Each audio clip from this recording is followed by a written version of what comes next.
should hurry along.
Alrighty. Well, there we go. Hopefully you guys can hear that. Hold on.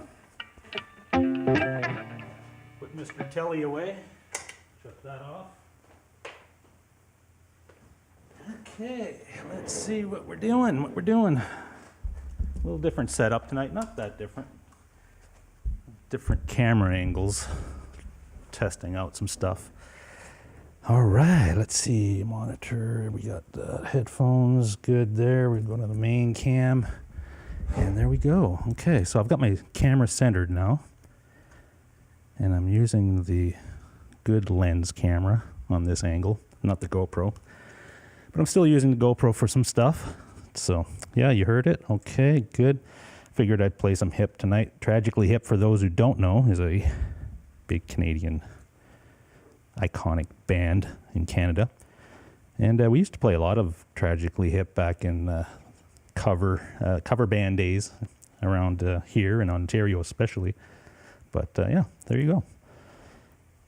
Figured I'd pull that one out tonight because I didn't really know what else to do. I was kind of playing some blues stuff today, and I figured I'll keep it within that range. And I didn't know if it was going to be on YouTube. As you know, you're allowed to play some stuff, and some stuff you're not. You're not allowed to monetize any of it, obviously, but sometimes they pull your stream down. But I checked with the Tragically Hip stuff, and it seemed safe enough, so I figured I'll give it a shot. All right, so let me just go down the chat. There we go. Zach Thong. What a surprise. Zach is our first guy in. There you go. So let me just adjust my microphone. I gotta move this a bit. There we go. Always loosens up on me for some reason. Got James Severin, custom Cote. Yeah, custom. Not custom tonight. I'm playing the Telly tonight. I do have the R9 over here, and I've got the R6 back there. The custom is on the wall over there. I haven't played it in a few days, but I will probably be playing it soon this week. And then might do some recording this week, and I'm trying to figure out what I want to do, so that'll be in the mix for sure. Exotic Gabe, that's my nephew Gabe. How's it going, Gabriel? Hope you're doing well. No school today for him, I don't think. We're back into the lockdown mode here as of today in my area. Anyway, I think as of midnight, we're going into, like they call it, the red zone, whatever. The multicolored system that they have in the COVID world. But we're going to be pretty much locked down. So imagine the schools will be out and a lot of stores and stuff will be closed. The essential stuff will be open like always. But yeah, kind of getting sick of it, to be completely honest with you. And now they've this AstraZeneca vaccine or whatever, we had a bunch of it here in Canada, and we were getting a shipment this week of 1.5 million doses of it. And today they announced that they're going to suspend use of it for people under 55 because of issues with blood clotting and some other side effects or whatever that's happening out in Europe. So there goes that. That one's off. So that's going to put another delay in everybody getting their vaccines and trying to get us back to some normal. But yeah, craziness, man. It's like every day there's something else. CN8800, how are you? That's my buddy John from down the road. Mitch Heyman, how's it going, Mitch? Mitch has a show tomorrow night, 7 p.m. Eastern with his buddy Don. Cool show. Like watching that. Let me move that a bit here, move that there. And Janice Lala, I don't know if I have a question. Okay, Janice has a question. Right off the bat, Janice has a question. Let's see. What's the difference between everyone and everybody? I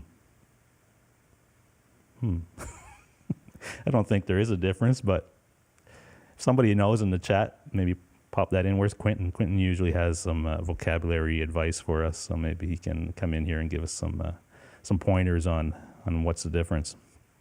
Clive Live 54, how's it going, my friend? Terry Himes, how are you, Terry? Got everybody in the house tonight. Got tons of folks jumping in. Good stuff. Lars Guitars, hope you're enjoying your Les Paul Custom. He's got a white one, really nice one.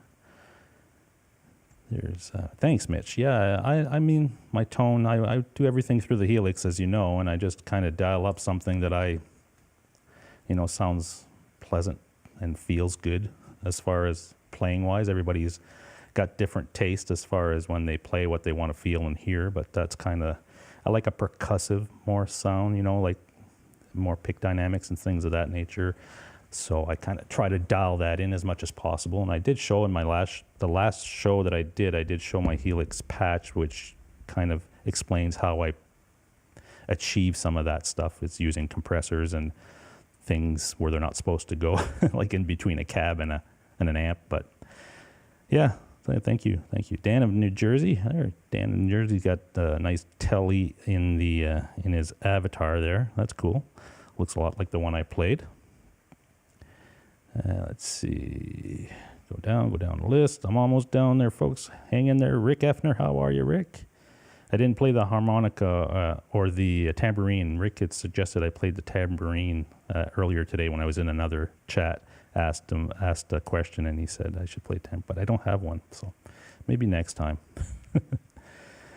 Let's see. Dale Palmer, how are you, Dale?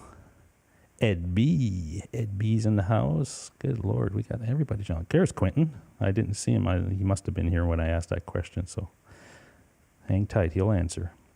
Blackjack Guitar Nuts in here.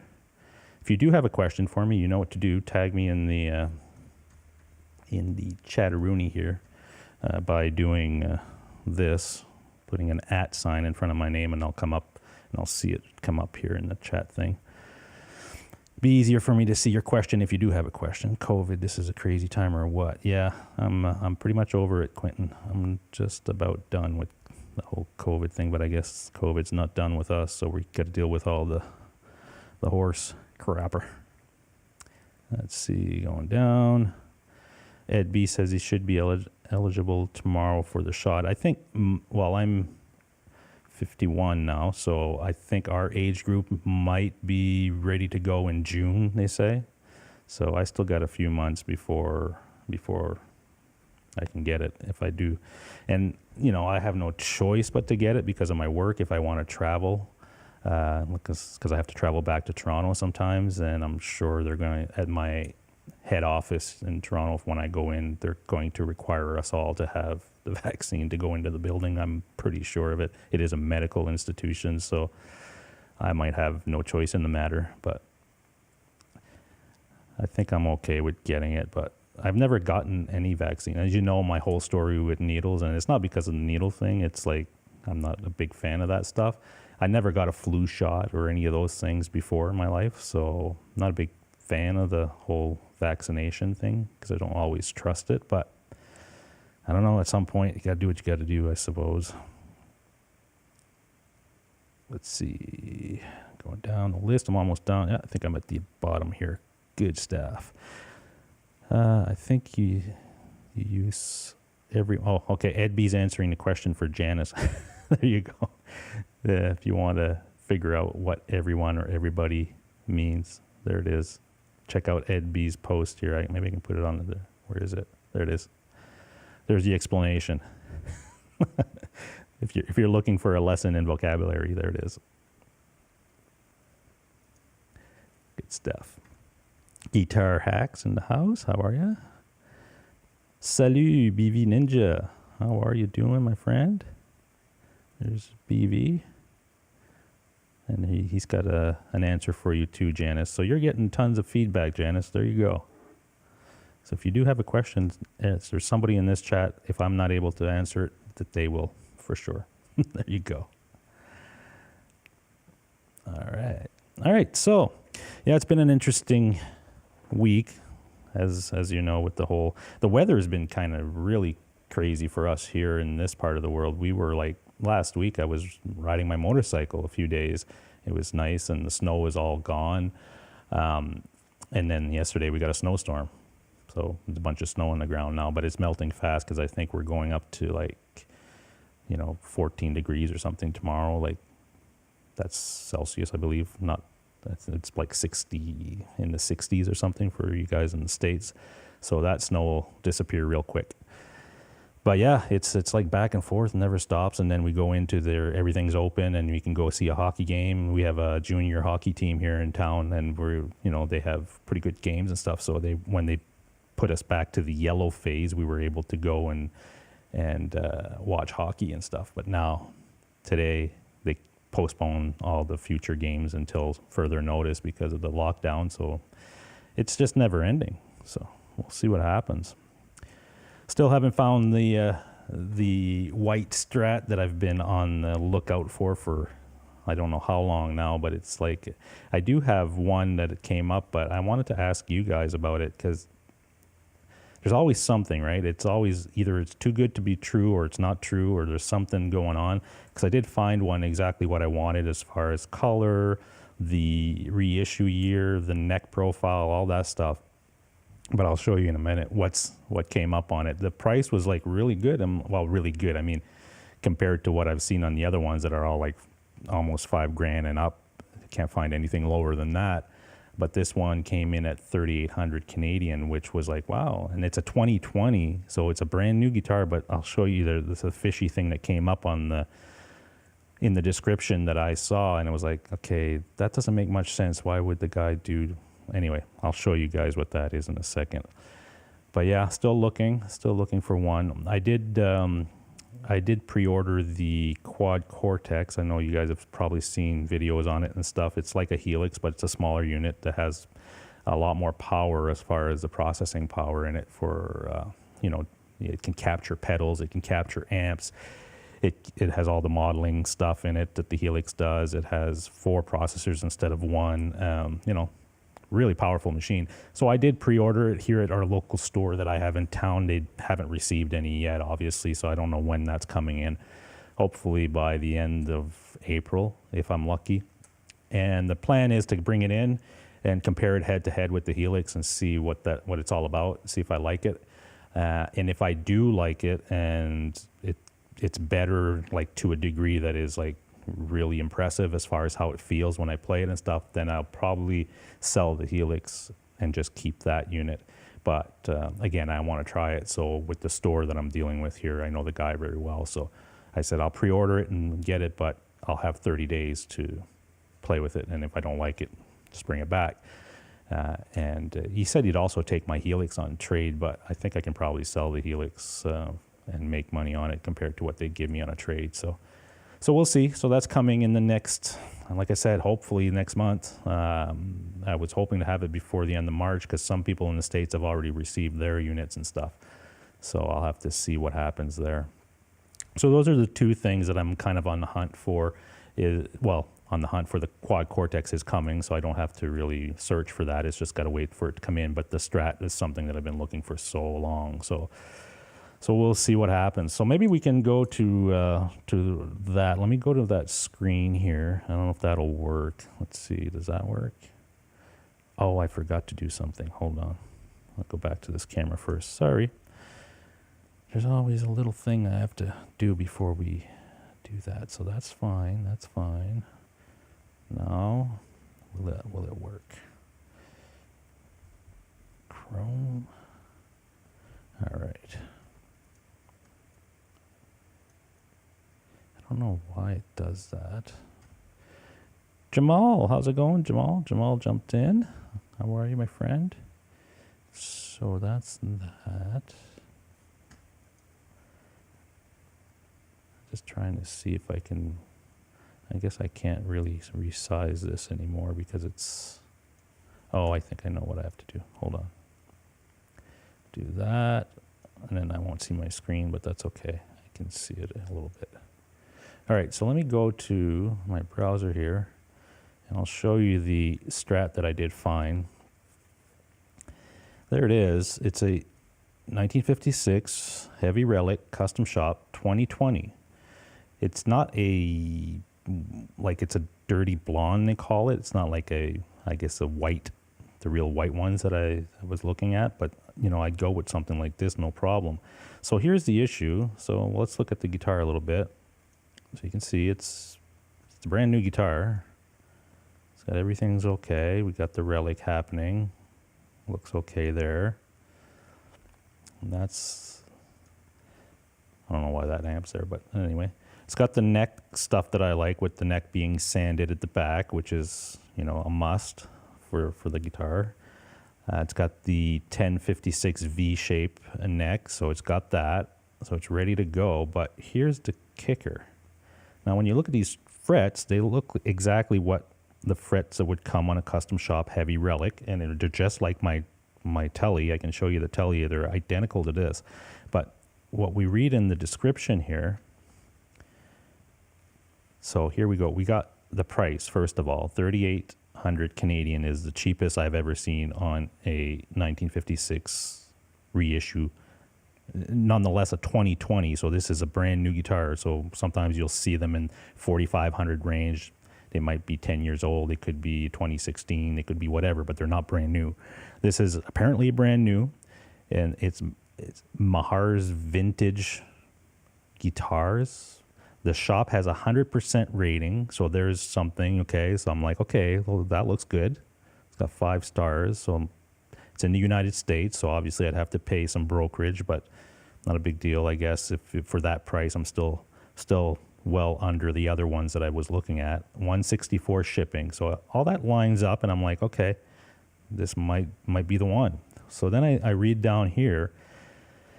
It's got everything that I want as far as what it says, but then it says frets have been very professionally changed to jumbos.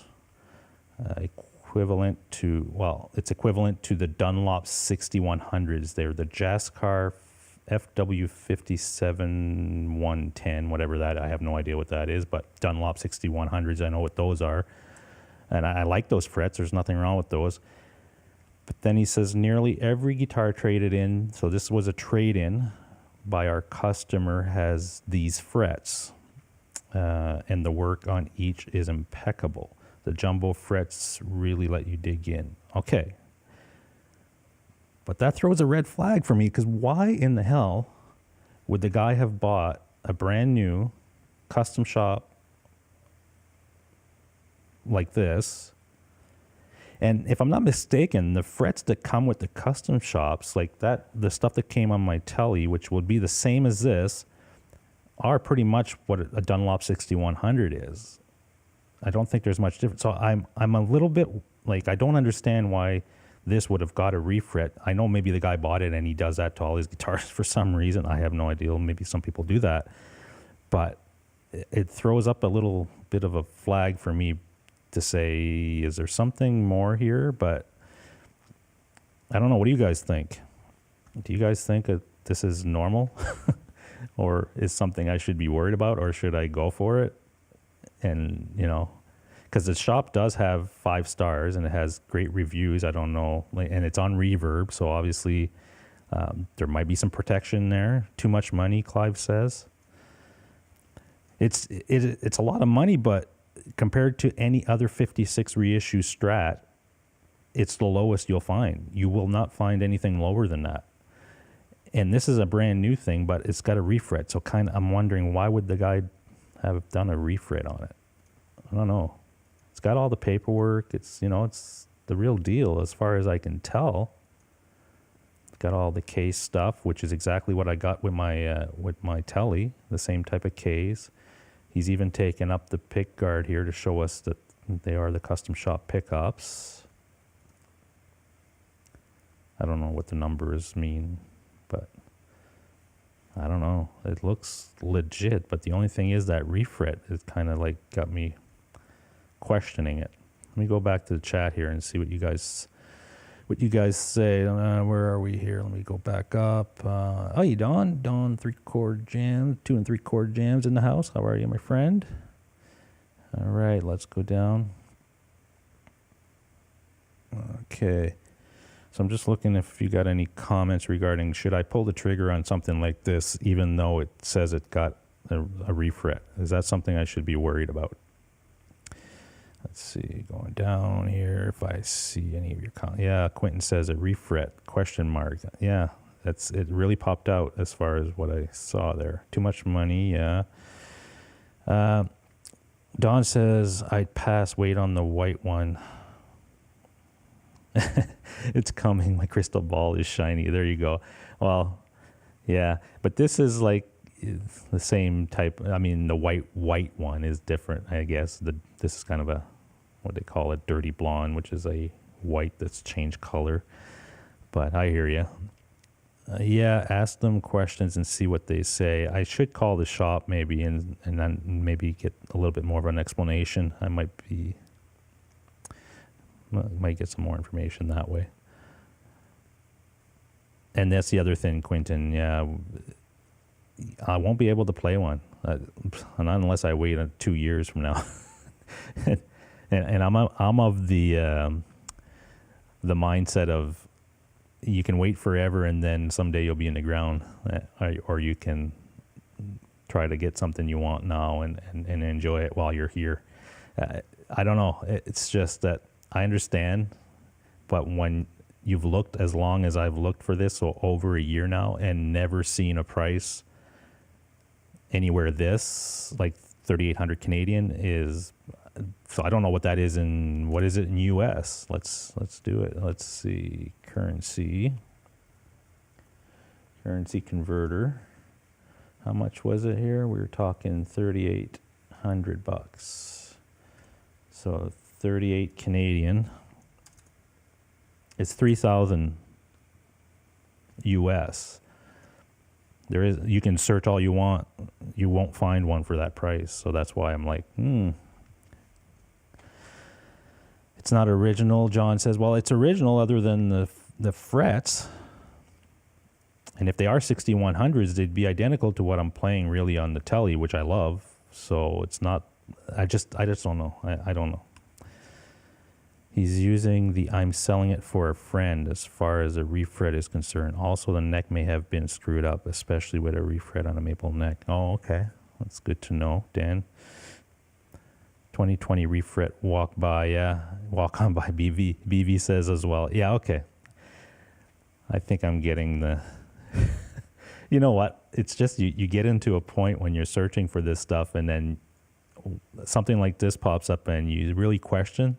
You question yourself and saying, I should just jump on it and take a chance because you're kind of tired of looking at this point. You just want to play the thing. But I hear you. I think I might have to just kind of walk away from this one and just keep waiting. Something will come up that's the actual original guitar without any modifications or anything kind of weird or questionable happening on it. So yeah, Dan as well, saying what Dan says here. So that's probably what I'll do. But I figured I'd bring it up on the show tonight, give you guys a look at it. It's always good to get that second opinion because, for me anyway, because I would have hit that buy button probably if I didn't ask anybody or didn't do anything. I would have probably, when you're in that state. But okay, let's not press buy on this one then. But I did look on this shop, and the funny thing with this shop is I think he has like a couple. Let me see. Can I see the other listing? He has a couple other ones, and they have been refretted as well. So is it something with this one customer that bought a bunch of guitars from this same shop and then decided that he was going to refret them? I don't know. Let's go to here. I just want to see, because I thought I saw he had a couple other Strats and they were also refretted. Okay, so here's the other one that I saw. This is a 2019 1957, but I believe, if I'm not mistaken, this might have a refret as well. Yeah, see this one too. The guitar has new frets, very professionally done. Same type of wording as the last one. They'll last a lifetime, being a jumbo fret, they play so well. Like, is it something with this shop that does this to all its custom shops? Let's see if they do it to a telly. There's a telly here. Let's see if this has a refret. It seems to be a common occurrence here with this guy. Let's see. No, this one looks like it's all stock. But it's weird that the two Strats he has here, both same color, they both have, these are 57s. Here's a 56 I was looking at. Here's another 56. I bet you this one has a refret as well. This one is 3,800. Let's see. Frets have been very professionally changed to jumbo. So all these friggin' strats that this guy has, or not this guy, this shop, he's got 1, 2, 3, 4, 5 custom shop strats, and they've all been refretted. I don't know. Go figure. Go figure. Is it just me, or is that weird? Let's see, go back up here. Guitar Hack took a chance with his RO, and he was able to play it, but you went to meet the guy, yeah. I'm not going to go to Chicago anytime soon to meet these people, I guess, so I won't be able to play that one. There is a shop in Montreal that sells nice custom shop stuff, but they don't have a white one, and they're a little pricey, so if there was something that I could play once this whole COVID lockdown happened, I could, drive down to Montreal someday. It's a 6-hour drive, but, take an overnighter type of thing and go to the store and play a bunch of them and see if I like them. But their prices are, almost $5,000 Canadian plus tax. So that's the hard part, is trying to find something. Can you say anxious, Don? Yeah, I know. I'm not going to take a chance on these, but I figured it was worth bringing up here to see what you guys thought, because I found that very weird that every one of them had a refret there. Right, there you go, Quentin. I come to you guys for my dream guitar, and you just crush them all the time. Come on, guys. Give me a break. $5,000, stop it. I know. That's what they cost. It's crazy. A guitar market is like insane right now. I got my custom back there. I contacted somebody on, I think it was on Kijiji or something, because they had a really nice Strat, and I asked them if they were willing to trade, because I was kind of just playing around to see what would happen, and I talked about the custom shop, the Les Paul custom I'm talking about, to trade for a Strat, and the guy was all over it, and then I changed my mind. So I know if I wanted to, I could definitely sell my custom and make probably over $5,000 on it, because that's what they're going for. I haven't seen one under 5,600 in Canadian. So it's crazy what the market is bearing for these guitars today. Yeah, they've already devaluated the guitar because of a refret. That's true. That is true. Okay. Let's see. No way it's worth that dollar, yeah. BV says, makes little sense on new guitars, not like they will have been gigged out and needed. Yeah, they don't need a refret. The guy just did it because he likes those frets. Is that the reason why they would do that? But why are all of them that way? It doesn't make sense. You're probably right, BB. It's probably worth a call. Not to say that I would buy it, but just to, for my own sake of why would you do that? And maybe they have some sort of explanation that I can't think of or whatever. But who knows? Yeah. Any revisions devalues? Well, it depends.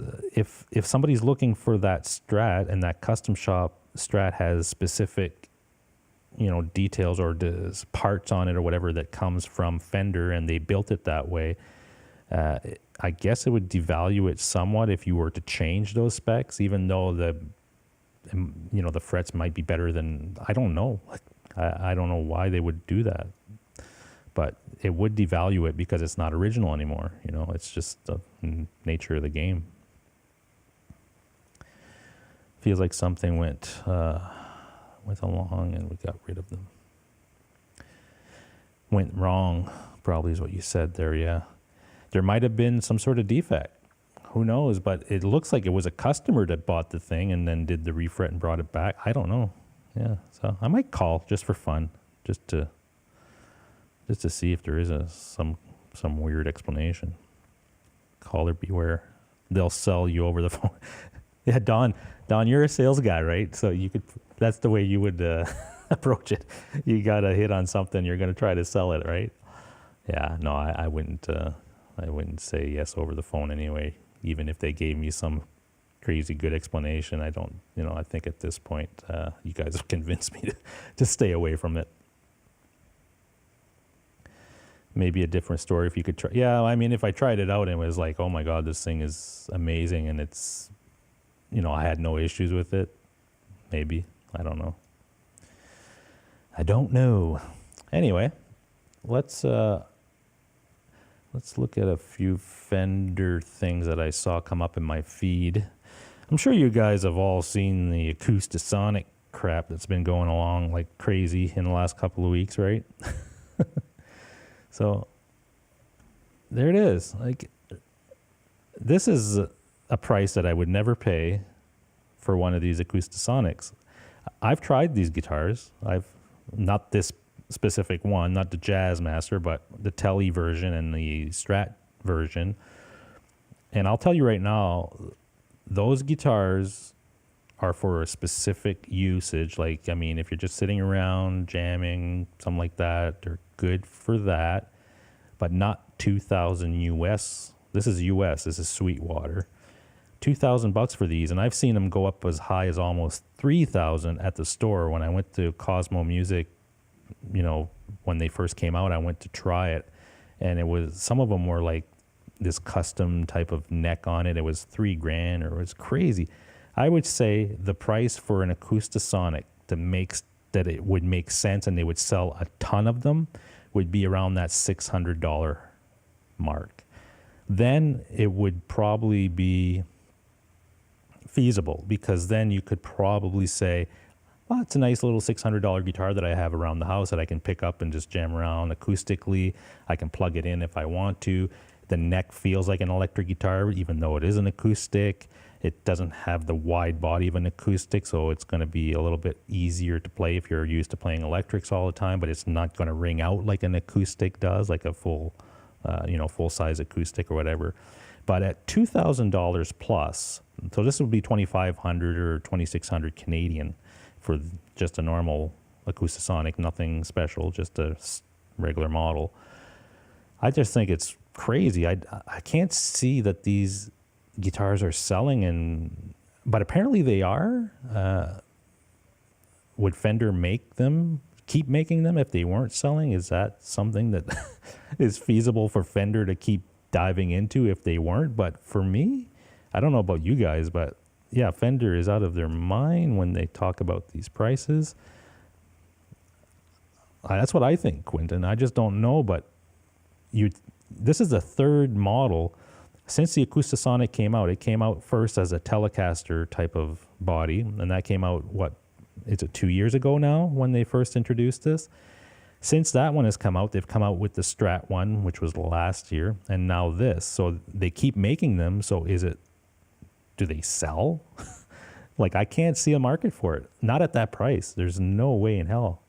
But somebody's buying these things. I don't know who. Yeah, Fubar.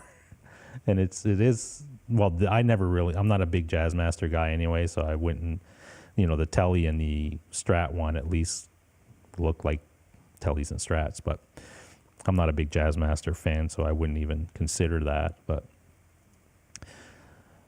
Don says, I'll take a used Ovation. Yeah, the Ovations were nice. I used to have one. I just didn't, there's something about the back. You know how the back body was like this big rounded piece? When you sit with those, just on your lap and stuff, I just never found that they kind of slid off, or they didn't have a solid feel when you were sitting down with them playing them. They sounded okay, but I don't know. There was something about how that body, or like it's a round plastic, real slippery body or something. So, but I'm sure they probably still make Ovations. I'm assuming. I haven't seen very many around. When I go to music stores, I never see them. But there's something about the back of those things. And then I never seen these, but this came up in my feed as well. I guess they've been around for a while. These Squire Starcasters. I didn't even know that Squire made something called a Starcaster. It looks like an Ernie Ball. But at least these are selling for like $3.99 or somewhere around that. So at least the price isn't crazy like the Acoustasonic stuff is. But I've never seen them. I didn't know Squire was even making something like this. Maybe I've been out of the loop. Let's see.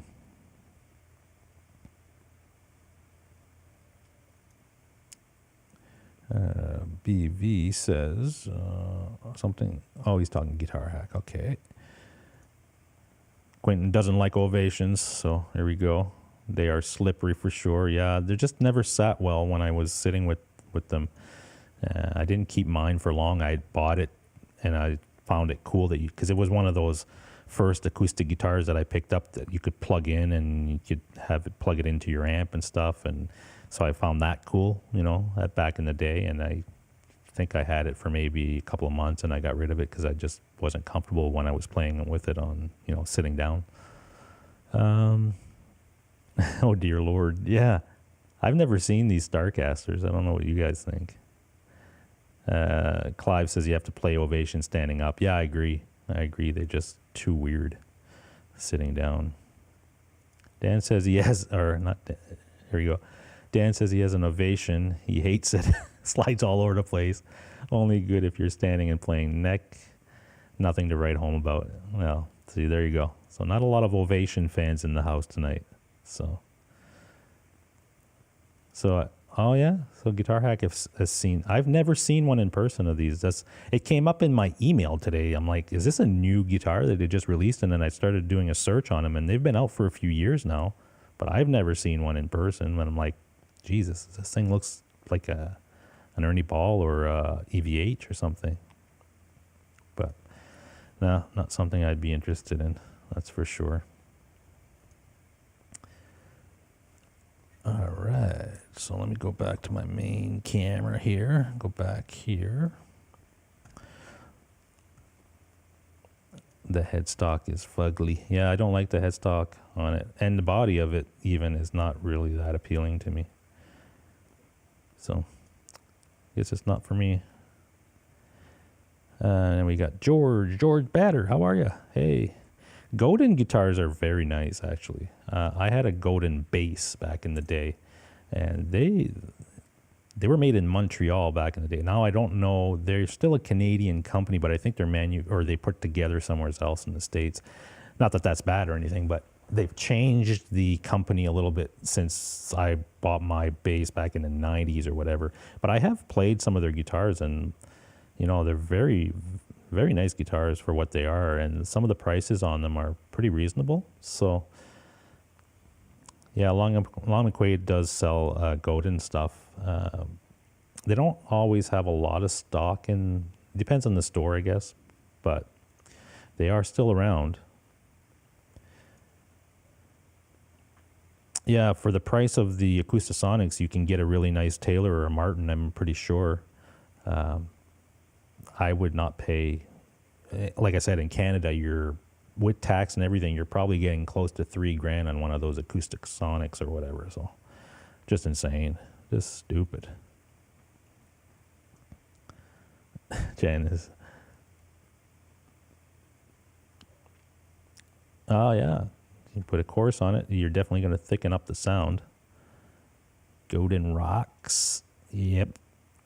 Well, the bass was really cool because it had a really slim neck on it, and it was a very light bass. It was before I switched over to go. Once I went to Ernie Ball Music Man's, that's all I bought for basses, and this would have been in 90. When I switched over to Ernie Balls, I would have been in 98, 99, I think, when I got my first Ernie Ball. Before that, I was playing Fender Jazz Special, like the Duff McKagan style bass, and I had a Charvel, and I had that Godin. I even bought a Hamer. Is it Hammer or Hamer? I bought one of those. It was a secondhand thing that I found in a pawn shop. It was an Explorer body. I didn't play it much. It was a super heavy bass, and it really didn't balance well on me. But I like the shape of it, and I've never seen one in person. You'd see them in the magazines, like Hit Parader and Circus and stuff.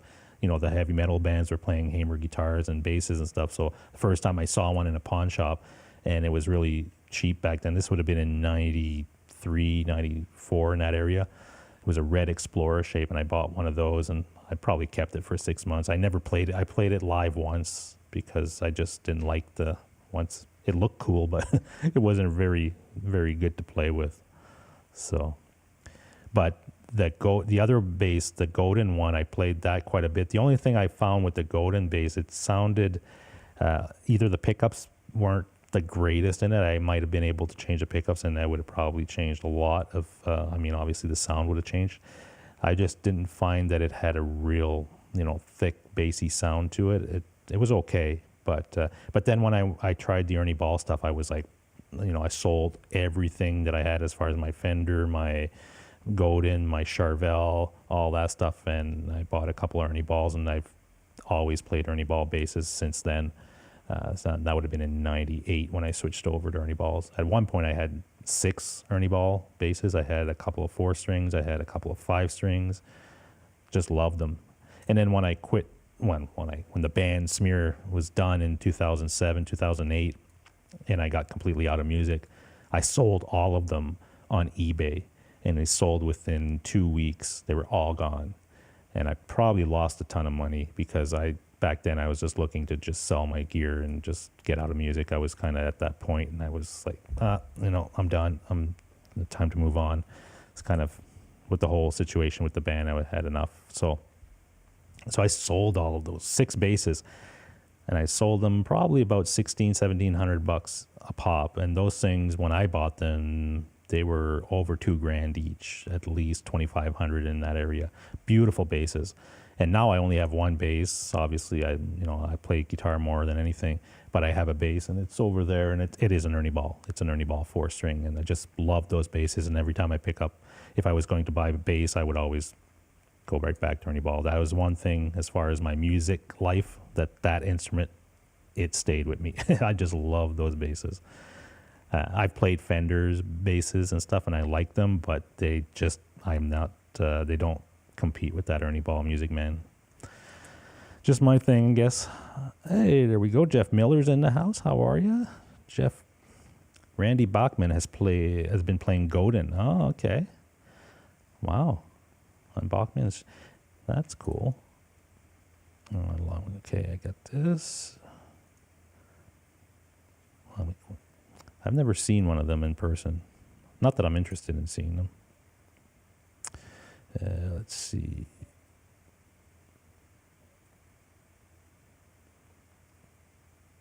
All right.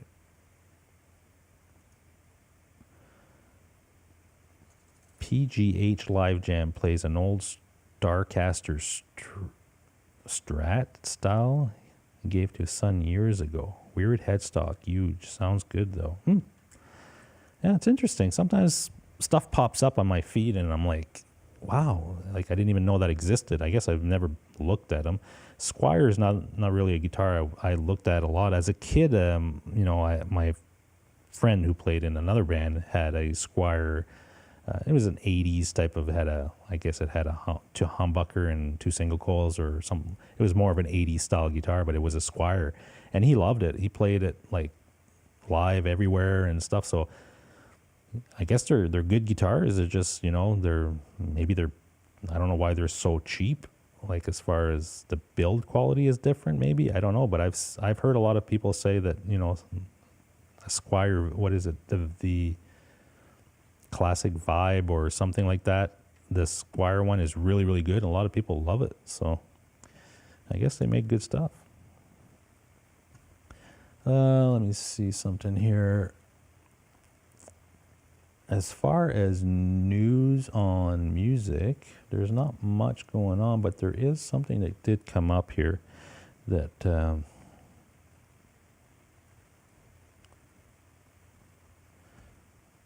was kind of interesting, and for me anyway, I get interested in stuff sometimes.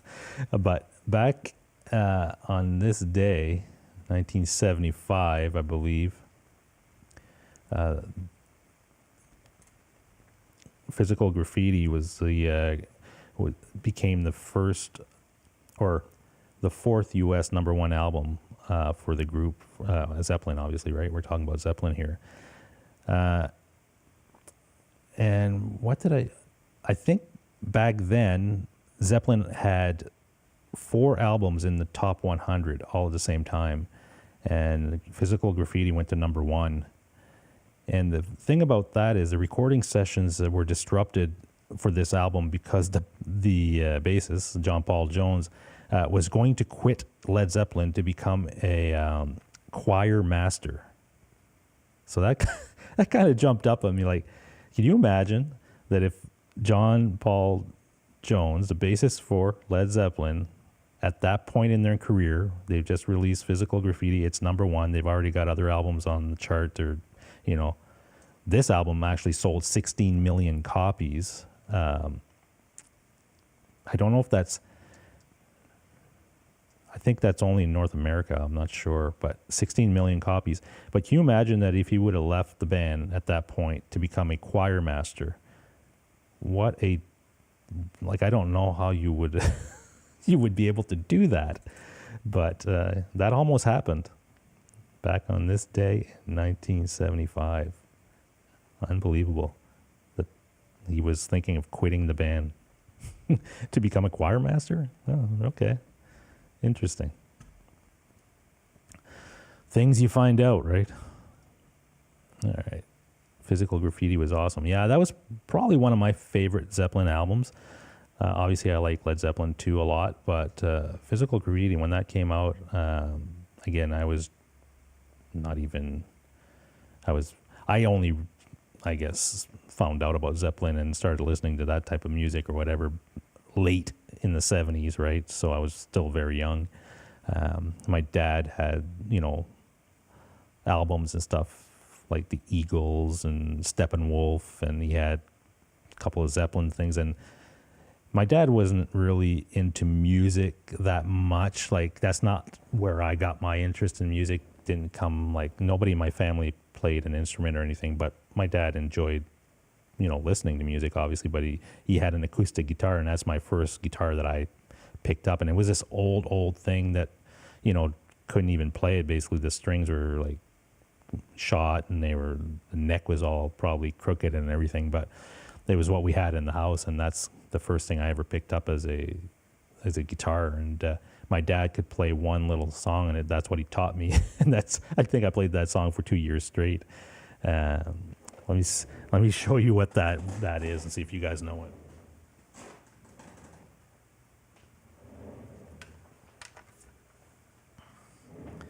So, the first song the first little lick that I ever learned on guitar, and my dad taught me, and I think that's the only one he knew, because he wasn't, I think it was, no. Something like, no, it's not Wipeout. It's not Wipeout. It's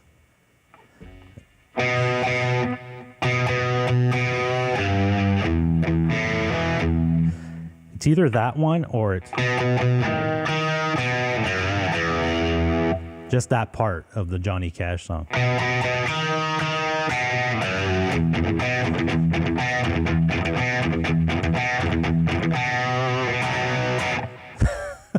And I think I played this part,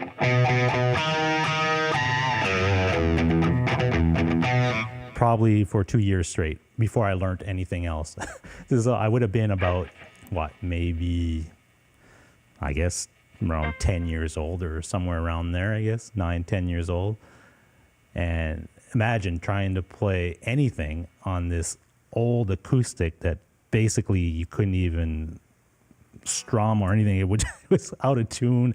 I didn't know what tuning was. I didn't know anything. But he just told me, okay, you put your finger here, put this there, and once I think I learned it wrong the first time. I was doing some crazy stuff. Then once I figured it out, I just played it for probably 2 years. Every time I'd pick up the guitar, it'd be just that part, not even the whole song, right? So I still remember that to this day.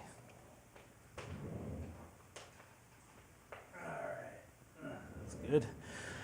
So again, with the Led Zeppelin thing, is my dad had a couple of those albums, so that stuck with me for sure. That album, and he had Johnny Cash albums, he had Steppenwolf, and all kinds of stuff. So that tone would make for a killer version. Hey, Falcon Blueser. Oh, okay, new name. Welcome to the channel, my friend. Yeah, I was actually thinking of doing a cover. I do some cover versions of songs, right? And I do it in my own style and my own tone and all that stuff. But I was thinking of doing one of Johnny Cash's Folsom Prison Blues and using that type of tone and bringing in a different drum sound to it and stuff. But yeah, it might be something I experiment with. It might be a good cover to do. So don't play Stairway, they'll take you off. Yeah, that's for sure. I don't usually play any Zeppelin on my stuff. I actually, you know what? It was a few months back or whatever, I was just doing some testing on YouTube and I played A Whole Lot of Love just to get sound stuff or whatever, and they never flagged it. I was like, geez, I thought for sure the stream would be blocked in multiple countries or they would have taken down the stream or whatever, but no, it went through. So I guess sometimes you can get away with stuff like that, but for Zeppelin and Eagles and those types of bands, AC/DC. The funny thing is with a band like AC/DC is if you play, like I played, what was that song called? Hell Ain't a Bad Place to Be, but it was a cover version, so another band was covering it. So I played that along with that track, and it obviously it gets flagged as a claim, so you can't monetize it or whatever, but it's not a strike and it don't take your video down or anything. But if you play, let's say, a song that AC/DC is playing, like if I wanted to play Back in Black, let's say, it would be cut out of the stream, because I played just the riff once. I was doing I was demoing one of my guitars. I was just showing, here's a new guitar I got and here's how it sounds. And for part of the video, I just played the riff, Back in Black, just that little part. And it got flagged right away, and it told me that the video was being taken down, and I could remove just that audio part. So I ended up removing that part of the video. But it's weird how you can play a full song of the band, but it's covered by another band that's doing it, and you're not going to get blocked or anything. But if you play just the riff by itself, you get taken down. I don't know why that happens. Don says he quit playing after trying on his brother's acoustic. He never played. He got pissed and couldn't play an F. Yeah, the F chord is a tough one when you're learning, when you're just starting out. That and doing, well, bar chords are still a challenge for me, believe it or not. Like an actual full bar chord. Like if I take my guitar and this thing's got a huge neck on it, right? So it's not going to be easy even to do it on that. But even if it was a smaller neck, doing like a regular bar chord, like, let's see if I can show you guys.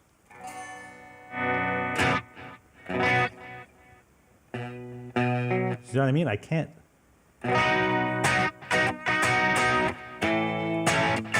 Once I get it in position and I'm playing, but if I go from like just a. See, I have to think about it and put my fingers in place. I've never been able to, so a lot of my power chords, I can do that. But when I have to bring into the major, like use this finger, I always struggle with that. I don't understand that. It's just something, even as a kid when I was learning chords and stuff, and then the F chord for me is, it's okay now, but I can't, that last,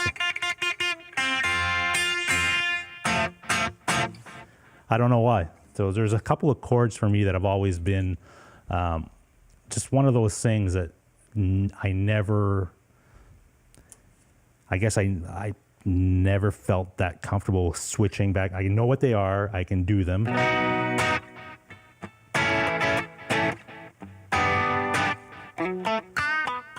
Like I can do them, I understand them, but if I'm playing with a track and I have to switch over to a B major like this instead of, just doing something like that, then I have to. So I just adjust my playing style to what's comfortable to me. I still get the job done as far as getting to the chord, and even if it's instead of whatever, right? I don't get too caught up with that stuff. Some folks get really like, oh my God, if I don't have every little thing or whatever, they just get all upset or whatever. I don't know. I guess I'm like Don in a way. Don says, I'm at an age now that I just want to play. I just want to have fun. I'm not going to stress over not doing something completely correct or 100% right, whatever. You play it, as long as you're in the key and you're in the right chord, whether you're doing the chord in a full bar chord, the full thing, or you're just doing like I can do. I don't have to do, right? If I want to do that, the high notes of the B, I'll just do it that way instead of doing the full like. So I'm not getting the bass.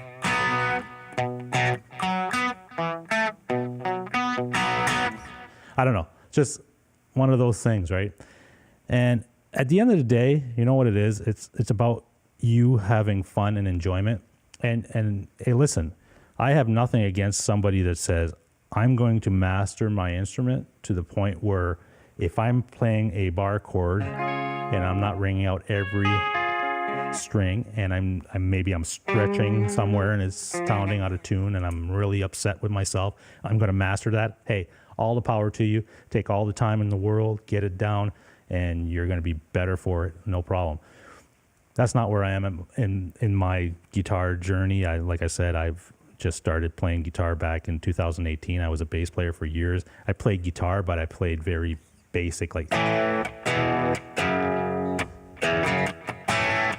stuff like that, or riffage. That I've done a lot because I wrote a lot of the songs in the band. But as far as being really, getting all these little fine details and all the little chords and, inversions and things like that, I understand that stuff, but, there's certain inversions that I don't usually play in. Like if I want to do an A up here, I can do it, but I don't know every inversion of that chord. So I just play to have fun, and I can get through a majority of the stuff that I'm playing, and I can take the time to learn. Like if I want to learn an Iron Maiden riff or something that really is intricate or whatever, then I'll do that. But yeah, I don't know. It's just one of those things when it comes to bar chords that I never really gelled with, I guess. Let me go down here and see where we're. Oh, we're already at. We're at the top of the hour, folks. There we go. STP chords drive me insane. Yeah, I probably play along to an STP song and I probably play the chord, but I'm not playing it exactly in the inversion or whatever style that they're doing. But I'm getting the gist of it. It never dawns on me that you didn't play all 6 strings for too long. Oh, yeah. I know. Brian, try B. Oh, no, BV. No, you're in a different world.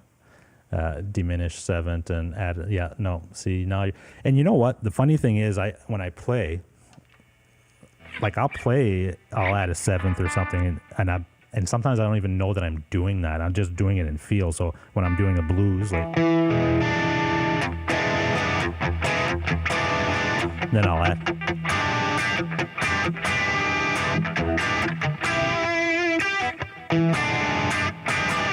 So I'll add that stuff in, but if you'd ask me, Brian, play the whatever 7th of this or whatever, I'd be like, it would take me a few minutes to go, okay, here's that. But if I'm playing along, I'm doing those things, but I'm not even aware that they are what they are. I don't know if that makes any sense or that sounded completely stupid, but it is just, the way I am. Hey, Dreamer's Life, that's Will. How are you? Poo Ninja, how are you doing? So thanks for joining me, folks. It's the hour went by super fast. Next week, next Monday, I'm hoping to get, like I said, I'm hoping to get my pre-order of that neural DSP thing. So as soon as I get that, I'll show you guys what I think of that, and maybe we'll play around with it. I'm sure there's tons of videos on it anyway, so if you're interested in that, you can check them out. But if you're interested in my thoughts on it, because like I said, I play the Helix primarily. Everything that I do is through the Helix, so it'll be interesting to see how much better or not that other unit is, but we'll find out. And hopefully we can get through this COVID situation again here in my neck of the woods. What did I want to do here? Okay. That. Okay. Oh, I wanted to try. Oh, so I've set up my camera angles. Hold on. I might as well try that before we leave, because I can have it in the stream and I can look back at it to see how it looked. So basically, the way that my stream has set up, I've got my main camera here, and I've got a GoPro on the side here that is kind of showing a wider shot. So when I'm standing up, you can see that shot. In the beginning of the broadcast, I had this little multi-cam thing. So basically what that is my center cam there, and that's the GoPro on this side here. So when I'm standing, you're seeing the full shot there, and then if I'm standing, you just see kind of a close-up of the guitar here. So I wanted to experiment, but I did add a back camera. And the back camera, so that'll show you what the setup in front of me looks like. So you can see that I've got a camera right over top of my monitor. I used to have that camera off to the side, and that's because I use a TriCaster, which is over here. It's a totally different setup, and it's a piece of crap. so I've kind of went away from using that, and I've devoted the Mac to doing all the streaming and everything through this Ecamm software that I'm using. So I put my camera up there with another monitor, so I can, when you're looking up. The only thing is, if you're looking right into the lens, you are looking up a little bit, because you have to look at your monitor, get the chat and everything, so it's hard to get it right at eye level. But that back camera, right now, I'm using Ecamm to kind of zoom in, and if I wanted to see a larger shot, if I wanted to sit back there, I could, you know what I mean? So that back camera has a 16mm lens, and I can zoom in or out or whatever using the software. So I just wanted to see because it's probably a little dark, the back camera. Hold on.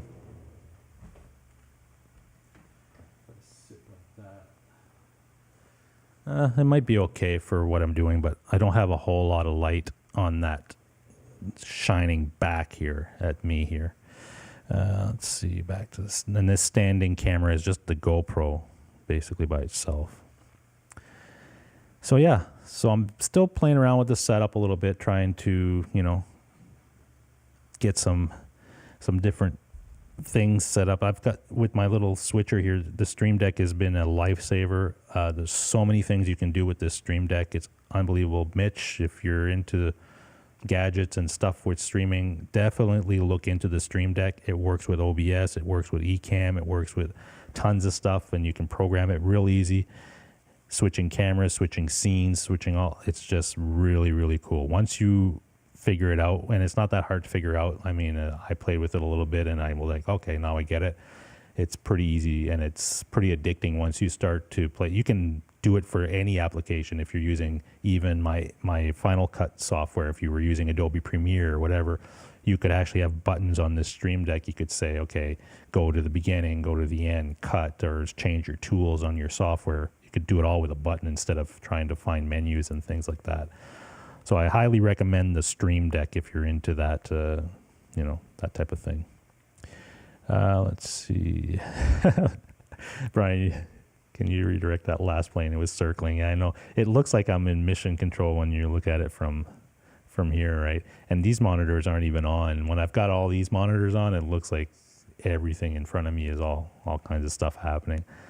But I have 3 monitors over here, and they're all used for my work system that I kind of use a TriCaster, and I bring in folks and we do video recording and streaming and everything. But I'm telling you right now, the TriCaster system, as much as it's praised in the industry and stuff, it's not working well for me. So I don't think I'm going to keep it, or I'm going to use it for specific things, but for my main stuff like streaming and stuff on a daily basis, it's not going to be the system. It just crashes way too much. It's not reliable.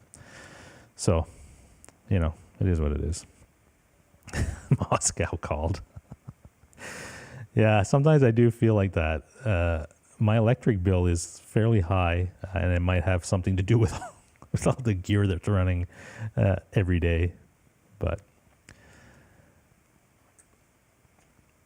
yes, you can work with a GoPro with this stuff. Ecamm, the software that I use for streaming, is only for Macs though. So if you're using a Windows machine, your best bet is, if you want to do a lot more stuff than StreamYard can do, because StreamYard is great. I mean, I don't know why you'd want to do anything else if you want just something simple, bring in guests, put up a few little graphics. But if you want to get a little bit more, like develop scenes and all kinds of fancy stuff, then OBS would probably be your best bet if you're on a Windows machine and you want something free, or I don't even know if OBS has a paid version or not because I don't use it. But Ecamm is a great software, but it is a paid software. You pay per year to use it, so it's a couple $100. So it's not cheap, but it is like an actual full featured system. So if you do this for work or whatever, then it does make sense to use that type of system if you're going to do that. Let's see. Go live button on the GoPro. You can actually do live on the newest, I think the GoPro 9. I don't have the 9. I have the 7 and the 8. I don't know. I think there is like a feature on the GoPro itself. You can go live right from it, but I don't know. I wouldn't do that. It's probably not that great. But there is a live button on it for some. I believe I read that somewhere. But I use like my GoPro 8. I don't even have it hooked up to the system. I have my GoPro 7 hooked up to do some of those wide shots and stuff. But I'm thinking of, I don't know if I will do this. I'm not promising anything or anything. I might do a separate channel to cover like motorcycles, snowmobiles, motorsports, things of that nature. The other stuff that I'm into as far as recreational things. And I might do some videos on that, which I'll use a lot of GoPro stuff. Obviously, if you're out there riding, you want different angles of your ride, and like one on my helmet, one on the handlebars, or things like that. I might experiment with that just to kind of, just do something different than just the sitting in a studio type thing. Like actually go out and shoot in the wilderness or wherever I am, little adventures and stuff. So, but I wouldn't want to post that on my guitar channel because I just don't think that that type of content mixes with this type of content, obviously. And I find that sometimes when folks try to do that, people lose interest because they're just, what is this guy? Is he covering guitars or is he covering motorcycles or something like that? So still debating it. Should I do another channel and just focus on that channel and keep this channel what it is with music? So that's the way I think I'm going to go, but we'll see. It's a lot of work, so I might do a couple of videos doing that and then get into the editing of those videos and go, I'm not going to spend days trying to edit these videos and still focus on everything else that I have to do in life. So just a thought, but I might experiment. I like to try different things sometimes. All right. So thanks for joining me tonight, folks. I hope to see you next Monday. And like I said, I haven't done other streams other than Monday, but sometimes I do some testing during the week or whatever. I haven't done that even in a long time. Like it's been a few months since I've been live any other day of the week other than Monday, but I tend to do that sometimes. So if I do that, jump in and, helps me test stuff. If you guys can jump in, but most part I'm sticking to my Monday night, 7 p.m. Eastern, and it's 8 p.m. my time here in Atlantic, Canada. So Shoot some video on your motorcycle. I'll do. You'll do a reaction video. All right, that's a good thing. We can try that. Brian jumps gear. Yeah, I'm not jumping anything right now, but hey, never say never. And thank you very much, Dale, and thank you everybody else for jumping in. Again, have a great week. Stay safe. Play some guitar. That's always nice to get your mind off of the craziness that we're living in. And we'll definitely see you in the other shows. Don and Mitch tomorrow. I think Guitar Hack is doing one on Wednesday. He took last Wednesday off, but I think he's back this Wednesday. I know Ben's on probably right now. We have a bunch of folks Friday nights. I think it's 10 o'clock. It's Stafford Music Studios does a great show as well. So definitely check all that out. And I always love to jump in the chat and shoot the shit with you guys anyway. So have a great night. Have a great week. And we will see you next Monday, if not sooner. All right. Take care, folks.